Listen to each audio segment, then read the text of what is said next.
Do you know how to fix this? Do you know if a wall is a load-bearing wall? Do you know how to fix a squeaky floor? What about adjusting kitchen cabinet doors? In today's exciting episode, we're going to go over several things that you really should know if you live in a house. Now, I don't think it matters if you rent a house or you own a house. These are all tips that you can do so you don't have to call me. At least not immediately. You should know how to patch a small hole. Something like that. So first you make sure nothing's sticking out, make sure it's nice and flat. You want to get a filler kind of like this. This one dries really quick and it's easily sandable. Because it's easily sandable, you can overfill it, making sure that the hole is filled correctly. Now, what if the hole's a little bit bigger, like the one we made at the start of the video? This one requires a little bit more work. The first thing to do is to cut away anything that's sticking out. Then you can measure the total damage, and then what I like to do is to cut the patch first. And then all you do is put your patch over the hole, making sure it's covering everything, and then you trace around it. Now I find an offcut of plywood is pretty good for the next part. Plywood doesn't split as easily, and it's nice and solid.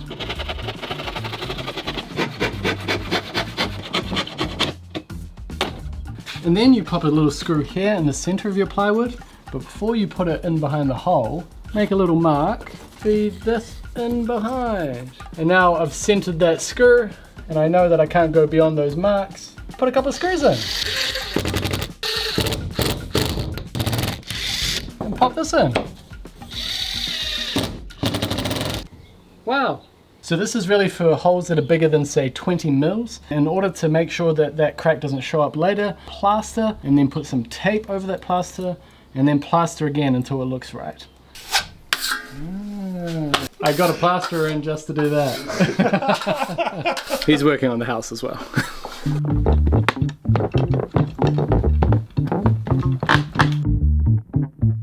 Alright, to deal with a creaky floorboard, a common problem, you have to figure out what's going wrong.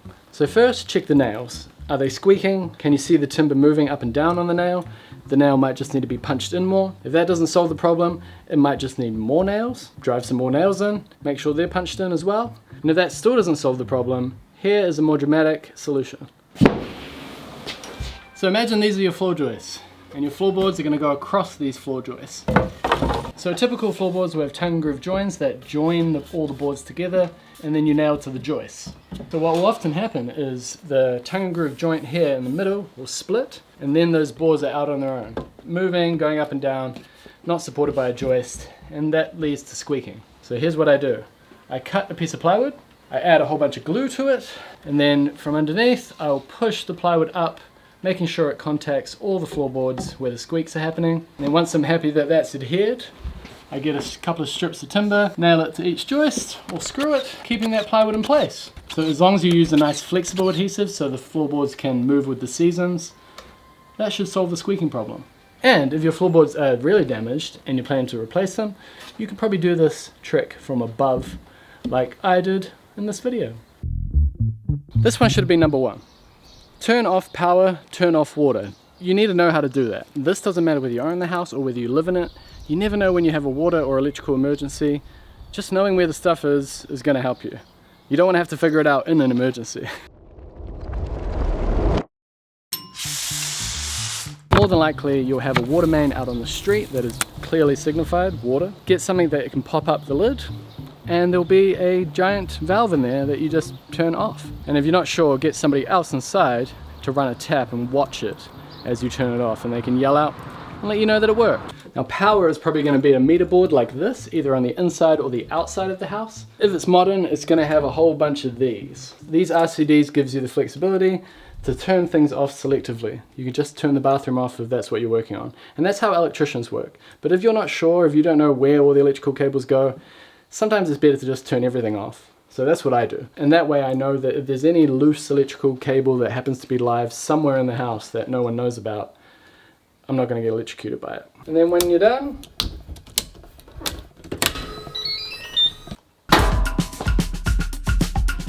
do you know how to go into your roof space? I have an attic staircase like this. I highly recommend these if you want to put one in your house. I've got a video right here. It might be a square hole in the ceiling that you just push a piece of plywood out of the way and up you go. But either way, if you live in a house, you should know how to get into your roof space. And for that matter, you should know how to get under your house as well. My floor space has a little door like this. That's how you get under. Yours might be different. Anyway, back to the roof. Oh my god. It's like an oven up here. The next tip involves knowing when and when you cannot knock down a wall. This is probably the most common question I get and the most common reason people call up a carpenter to have them come around to their house, because they want to expand and open up the house and they don't know if that wall's holding something important up. Let's go down and have a look, see what we're talking about. Alright, so that piece of wood that was behind me there, that is a prop holding up the roof, and it is supported by this wall. So what you want to do is you want to go into your roof space and look for things like that. Roof supports that are going to points, and then find out where that corresponding point is in your house, and there's likely a wall supporting it. So there's more examples up here of reframing that we've done. I mean, look at that. That is an 8.5 meter beam that we went from this wall all the way to the far wall to support that roof, which allowed us to remove a room in that corner. I would admit this one probably is one where you want to get a professional involved, because it's not just the load-bearing walls that you have to worry about. Sometimes a wall isn't taking any of the ceiling weight or roof weight, but it is providing bracing to the house. Because your house is held up with walls going like that, in order for it to be strong that way, you sometimes put plywood, and that forms a brace, and then it can't move. It gives it some rigidity. And honestly, you probably need a carpenter. So just knowing where the roof props go is a start. And it might help you decide whether or not you can take a wall out or not.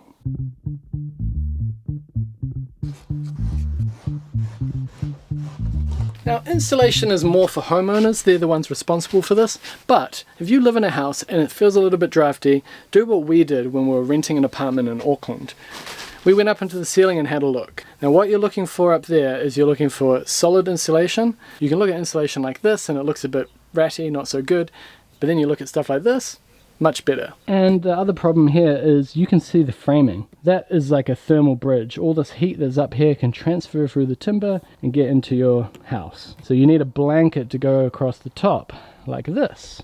In the apartment, when we went up into the ceiling to check, it was just a 2 meter square blank section of plasterboard. So no insulation at all. So yeah, we called the landlord pretty quick. Walking up on a roof space. Everyone who owns or lives in a house should know how to walk around in a roof space. Basically, you just want to find the timber and walk on that. 9 times out of 10, not every time, the timber will be part of the structure and will be supported by a wall or the ceiling structure in general, and it should be able to take your weight. Because if you're not standing on the timber, you're probably standing in between, and that is where your plasterboard ceiling will be, and that won't take your weight. That's how you end up putting a foot through the ceiling. So yeah, know how to walk around in a roof space. I need to get down from here because I'm losing weight with this heat. Oh my gosh.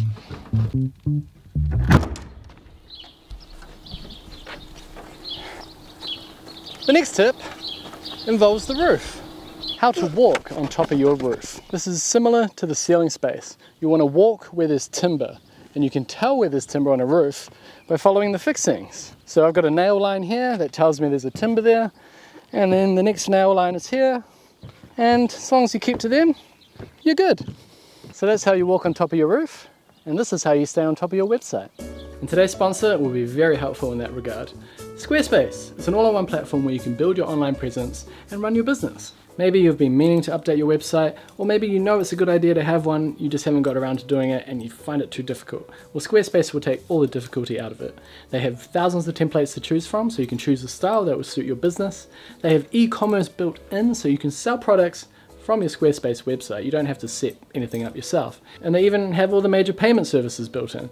Not only that, but you can invoice your clients via your website when you use Squarespace, and you can get a custom domain name on Squarespace. And if you already have a custom domain name, you can transfer it over with their domain transfer. They've really made it easy to build websites, so there is no more excuses, and they even have a free trial. So what have you got to lose? But once you've given it a try and you're sure you want one, make sure you first go to squarespace.com/Scott Brown Carpentry, and you can save 10% off your first purchase of a website or domain.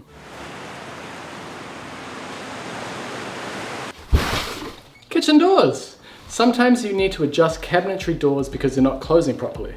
I put these ones in, so they're perfect. The only tool you need for this job is a small screwdriver. When you open up the door, you'll see the hinges. Hinges usually have a Phillips screw in several places that make different adjustments. This screw here will make the hinge go in and out that way.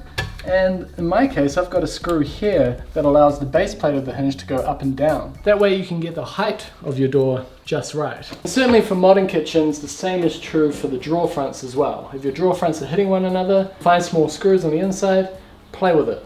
Use a Phillips screwdriver to go forward or backward and make adjustments.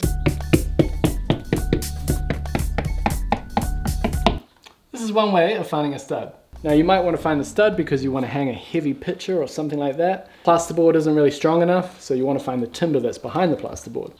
What I'm listening for is the reverb to stop. See how echoey that is? And that's not echoey. And it also helps that my hand's on it because I can feel the vibration. The vibration kind of deadens when you hit a stud. That's one way to find a stud. The other way is with a thing called a stud finder. Very well named product. You turn it on and you have to do this, the turning on part, in a place where you know there isn't a stud. In this case I have to hold the button and then I move along. That means electrical cable. And right there, that means stud. Another way, and I've shown this in a previous video, is with this little magnet thingy here. Now the way this works is it assumes that you have used screws or nails to put the plasterboard on, and anywhere where you'd put a screw or a nail would be a stud. You have to do a little bit more searching around. Oh, there we go. I wonder if I could let it go. No. Also, you could just use a magnet. It doesn't have to be this little product, but I'll put this product in the description below if you're interested.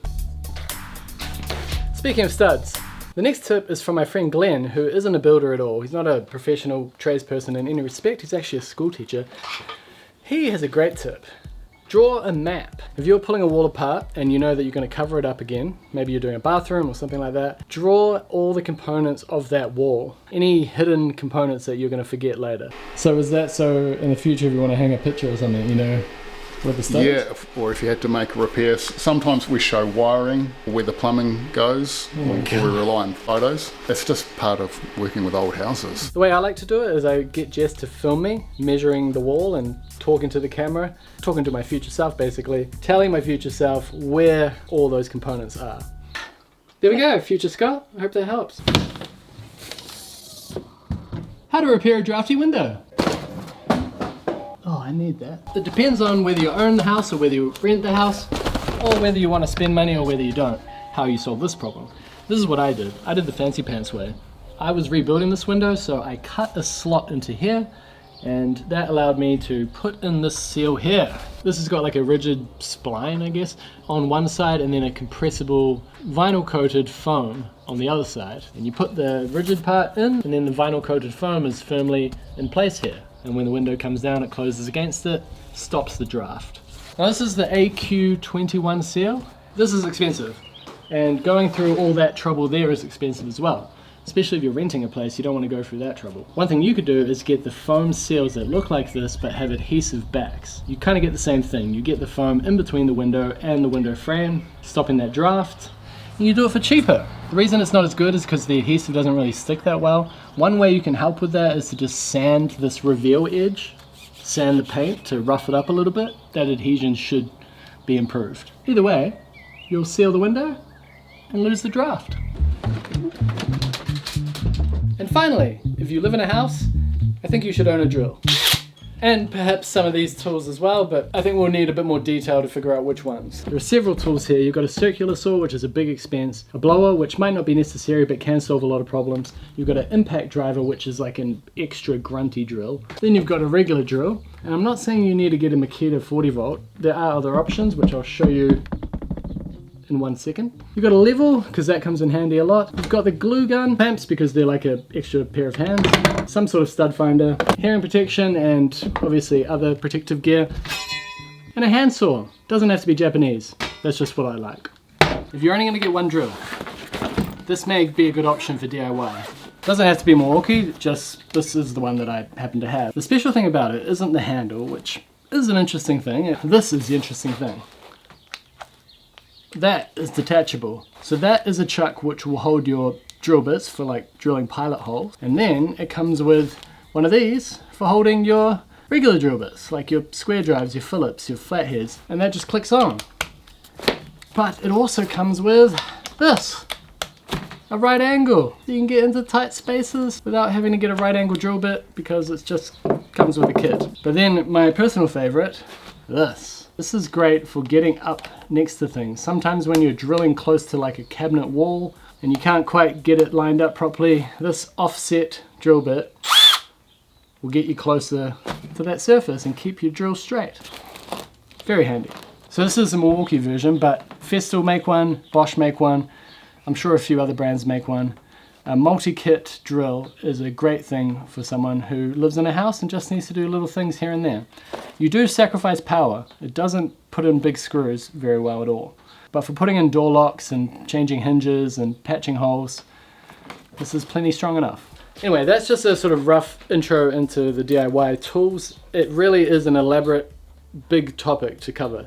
And I have been thinking about doing a video about it, an updated tools for DIY video. So if you're interested in that, let me know below. Otherwise, thanks for watching. I hope some of these tips are helpful, and I'll see you in the next exciting episode.